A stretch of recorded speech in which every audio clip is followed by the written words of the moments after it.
Light roast coffee bean is a light brown color and has no oil on the surface of the beans. These coffees typically have a crisp acidity, a mellow body, and bright flavors. These coffees are roasted in order to preserve the unique characteristics of the bean, while the flavor characteristics of light roast are higher level of acidity than darker roast. It toasted grain taste, delicately nuanced flavors and aroma, and it is likely to be sweet in flavor. It also retains most of the caffeine from the coffee bean. While the common names of light roast are light city, half city, cinnamon roast, and lastly, New England roast.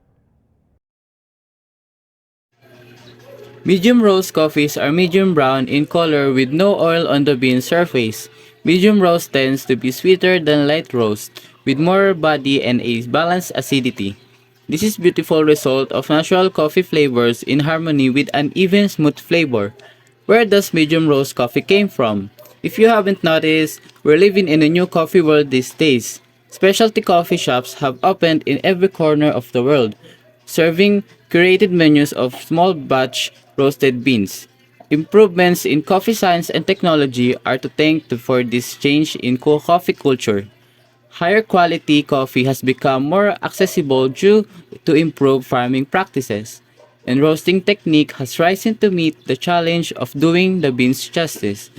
The roasting style known as medium roast was the first foray into the world of roasting to taste. By not roasting so dark, we are able to taste the natural characteristics of the coffee bean without the burnt flavor of the roast. Characteristics of medium dark roast.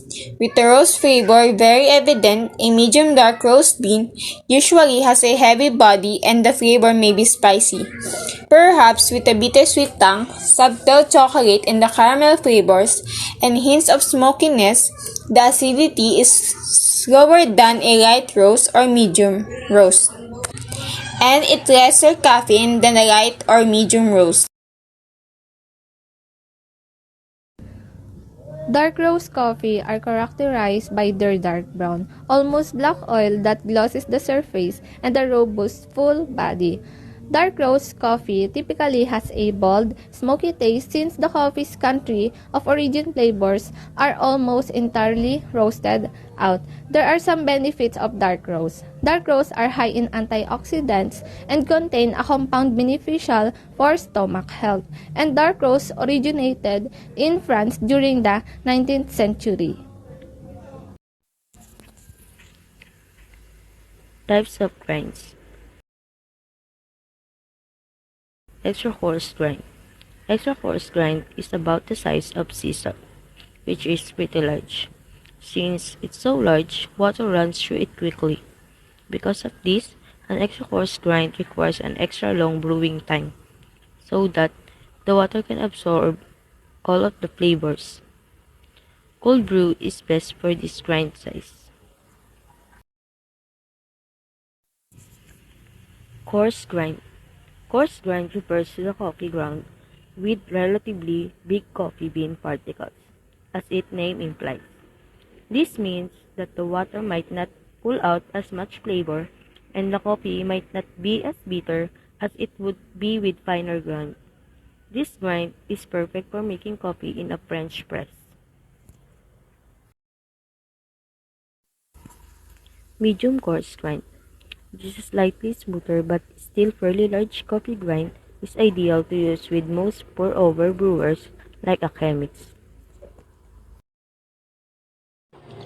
Fine grind, espresso, stovetop espresso, mocha pot. Ito po yung pino na yung coffee beans. And extra fine grind, Turkish coffee. Extra fine coffee grind used for Turkish coffee. Kumbaga po sa fine grind, mas pino po itong extra fine grind. Yun lang. Thank you. There are four types of roast levels. light roast, medium dark roast, and dark roast. Each one has a distinct flavor profile based on how long the coffee beans have been roasted. Light roasts tend to be lighter in color and more acidic with a fruity or floral aroma. Medium roasts have a slightly darker color than light roasts and offer a balanced taste between acidity and body. Medium dark roasts are deeper in color with a bittersweet undertone that balance out the natural acidity of the coffee beans. Finally, dark roast is a type of coffee roast that involves roasting the beans for longer periods of time than lighter roast, resulting in a dark color and strong, bitter flavor profile. The longer roasting process also removes more caffeine from the beans compared to light or medium roast.